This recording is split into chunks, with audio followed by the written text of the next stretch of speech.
Abavip naronda ko wa mukino ngo reka turebe nge nawe uhumya mbere kandi nzi ko mwenshi mwahumbije. So here's the thing Abavip, uyu munsi ronda garutse ndaza kubabwira uburyo ushobora kwinvestinga muri real estate nta mafaranga ufite, nta na credit.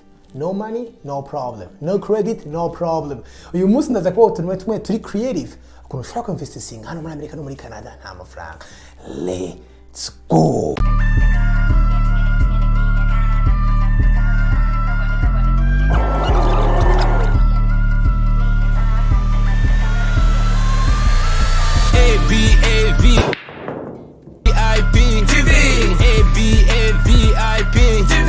Turn your dreams to reality.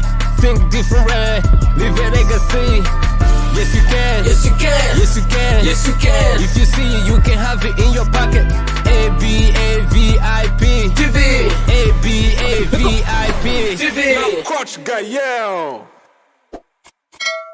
Uyu munsi turaza kuganira ku bintu byiza cyane. Ese ni gute wagura inzu cyangwa se washora amafaranga muri real estate ahangaha muri Amerika muri Canada nta mafaranga ufite kandi nta na credit ufite. Uyu munsi byo ntangira kuvugaho gato ibyo twita creative real estate investing. Hanyuma nze kurangiriza ku kabonus keza cyane. Ni ukuvuga ngo ndarangiza mbabwira amabanki abiri cyangwa se abalenders babiri bashobora kuguriza amafaranga nta credit ufite.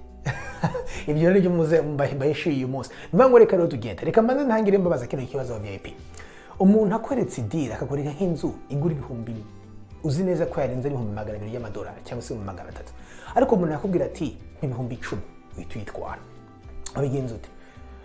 Ndabizi ko uri urambwira uti gahe nahita nyigura vuba of course ibyo birumvikana. None se byagenda bita ufite 1,000 cyonyine mu mufuka. Tuvuge 1,000 nicyo cyonyine ufite mu mufuka cyanditse izina ryawe.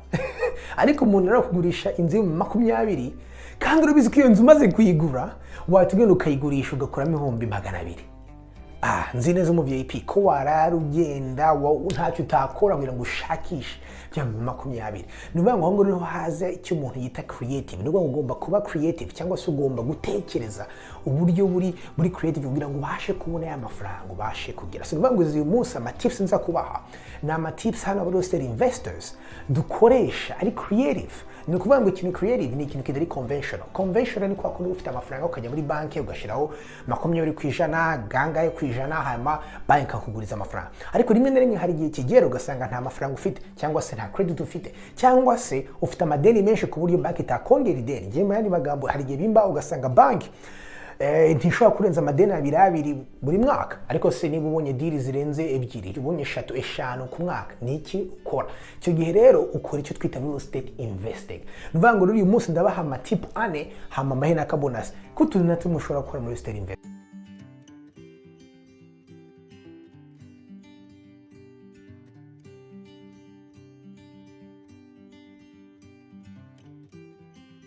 So agati pro kambere ni akantu kitwa seller financing. Aka ntago abantu benshi bakaze VIP. Mego munakurikira TV ni ukuri umunsi wende duhura uzankubita mu ntoki unkore mu ntoki unshime hanyuma just mbwira ushatse wananumira mu nkaza kurya ubugari nkunda ubugari. Ariko is the thing no kuvuga ngo seller financing. Seller financing akangaka nakantu keza cyane. Ni gute rero bigenda? Ahangaha cyane mu ma state amwe manini harimo n'ama state menshi nzi neza cyane hari amazu menshi abari hanze. Nuvuga ngo uragenda ugashakisha nyirinzu nuvuga ngo niwe uba bank. Nuvuga ngo nyirinzu umuntu ufite inzu atunze aba yaramaze kwishyura n'ibiki byose hanyuma ukagenda ukamubwira ati se wambereye bank. Nuvuga ngo icyo gihe rero mukoze seller financing nuvuga ngo wowe yama payment ugiye kuzajya wishyura bank niwe uyishyura. No kuvuga ngo murasinyana niki ukishyura. So ushobora kumbaza ati sege none se umuntu yabikorera iki? Umva icyo abikorera nuko icyo gihe nuvuga ngo niba banki iriho guca nka interest rate ya 4% cyangwa se 3%. Iyo uri seller financing nyirinzu ashobora kuguca nka 7% cyangwa 8%. Hanyuma mugacalculatinga mukajya imbere y'umuloya mugasinya hanyuma ukajya amafaranga. Nuvuga ngo babonye icyo wakuramo nuko akurihisha interest rate ziri hejuru. Ariko wicyo kuramo nuko nta mafaranga rimwe na rimwe ushobora gushira hasi, kandi ikindi nacyo nta nubwo urinda kuba ufite credit score cyangwa se amafaranga menshi yo gushira hanze hasi cyangwa ikintu ngo niyo ugiye ukongera ukajya gusaba irindi banki muri banki ntibibona yuko ufite amadeni menshi, kuko seller financing ntijya mu madeni uba ufite, ntijya muri credit. Ni ukuvuga ngo banki kuri iyo credit ntibona ama seller financing uba ufite. Ngiye kubabwiza kuri ngewe n'izo deal nkora cyane cyane, so it's just a matter yo guconnectinga n'abantu. Ibingibi nabyo rero biri ko hari ngiki, izi metode nyinshi ndubabwira uyu munsi zisaba guconnectinga n'abantu muri quartier yawe n'iki, ukagira abantu wizera aba mentors bashaka guconnecta n'abandi bantu bifitiye amafaranga kandi inzu bashaka kuzigurisha buhoro buhoro. So ndavuga ngo seller financing ni akantu kabisa, niba ushaka kujya muri iyi ntuza utangire ukarebe ugashakishe ni akantu keza.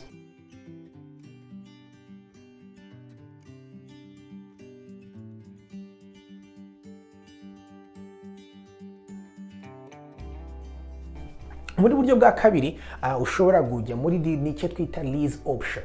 Iyi lease option ni ukuvuga ngo ni hahandi ushakisha inzu yo gukodesha, hanyuma ukabwira nyirayo niba ataguhaye lease option.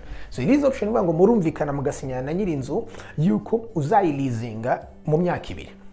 Tuvuge wenda ubu ngubu nta mafaranga ufite menshi down payment, cyangwa se nta credit nziza ufite, nta credit score nziza uragira. Ni ukuvuga ngo banki isanzwe ntabwo yaguha ideni kuko nta mafaranga, nta na credit score uragira. Ushobora gushakisha rero umuntu wifitiye inzu n'iki ukamusabira lease option. Ni ukuvuga ngo mugasinyana impapuro ukamubwira hey, niba inzu tuvuge ari ibihumbi 200 mugasinya uko uzayigura ibihumbi 200 nyuma y'imyaka 2. Hanyuma rero ugitangiye muri uwo mwaka wa mbere iyo nzu ukayibamo, hanyuma akaguca rent. Ni ukuvuga ngo wishyura rent buri kwezi, ukishyura rent, ariko mwarasinyiye amasezerano yuko ya myaka 2 nishira uzagura ya nzu kuri bya bihumbi 200 nkuko mwumvikanye. So niyo niyo lease option. So iyo ubaye rero umuhanga cyane nawe ushobora gufata lease option ugahita uyiha undi. Ni ukuvuga ngo niba rent yagucaga ari 1000 ku kwezi, ugahita ushaka uguha 200, hanyuma nawe ukamusinyisha lease option y'imyaka 2 niba ataraba ready, hanyuma nawe akazakwishyura 210. So yakwishyura nawe ukishyura. Iyo nayo ni indi tip.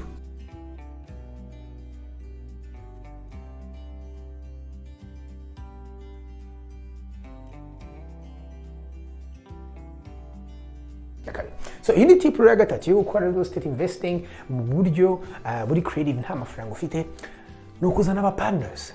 Yes, aba partners. Ariko ibingibi rero ndabasabye ngo ubanze ubigiyemo ari uko uzi neza yuko umaze kwiga, umaze kumenya neza ibyo ukora, kubera ko bisaba yuko mwandikana impapuro neza n'ibiki byose bikagenda ku murongo kugira ngo ejo ntimuzapfe ibintu bya partnership n'amashares n'amafaranga. Ariko ukuntu bigenda no ngo wowe urahaguruka struggling. Iki kibazo rero ngisubije kubera hari umujene wampamagaye arangategaye umaze iminsi uri kuri estate investing, ariko se ni gute abantu tudafite amafaranga dushobora kuinvestinga?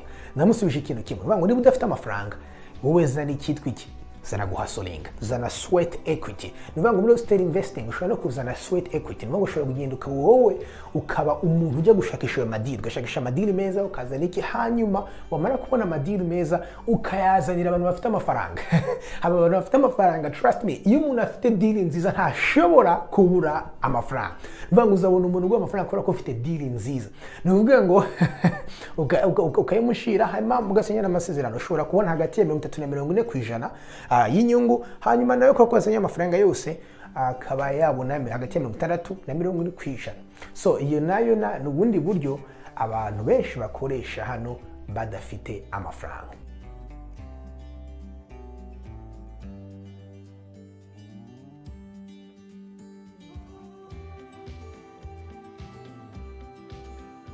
Hanyuma rero ubwo nabwo bukagena n'indi buryo bwa kane. Uburyo bwa kane ni ugushaka abantu bitwa aba hard money lenders.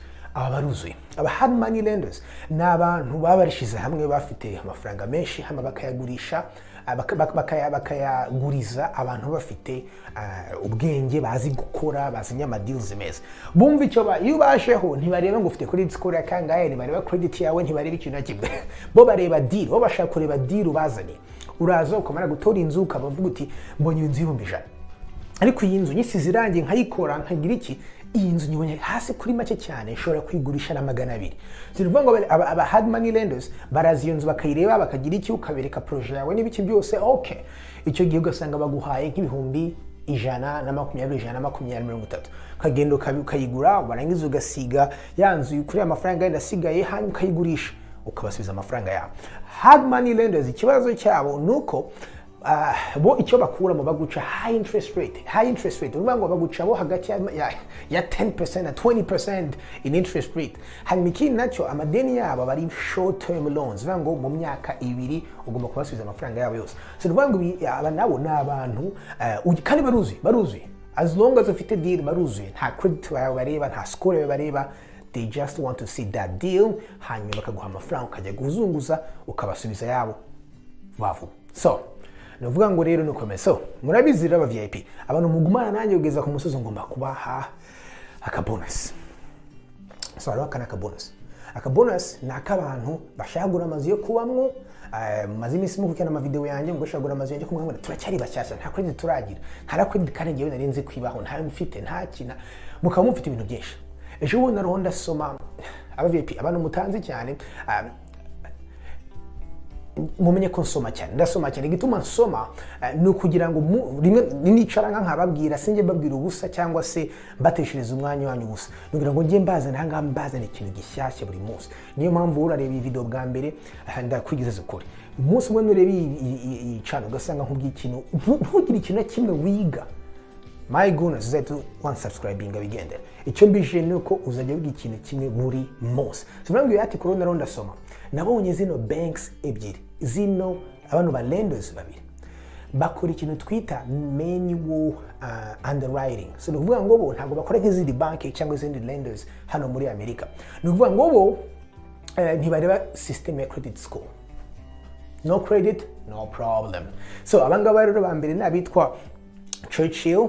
Abangaba rero ni aba mortgage lenders ntuza yabo ngiyi ntuza ushobora kujya kuri website yabo kababona. Hanyuma abandi nabo nabitwa First Home Bank n'abangaba nabo ushobora kujya kuri website yabo bahamagare ubabwire wumve. So bo ntago bagendera ku rugero credit cyangwa credit score bashobora ubabwite na credit mfite bashobora kubaza okay tuzanire rent proof yuko wishyuraga rent ahantu y'amezi 12 ashize. Tuzanire phone bill y'imyaka y'umwaka ushize.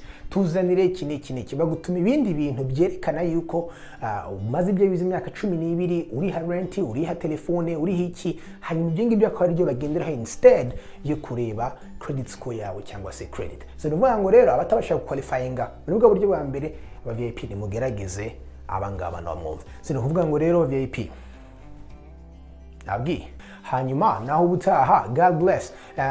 Ni nkubite like ngene icyo mbasaba gusa nkubite like hanyuma mu sharing iyi video. Bye bye.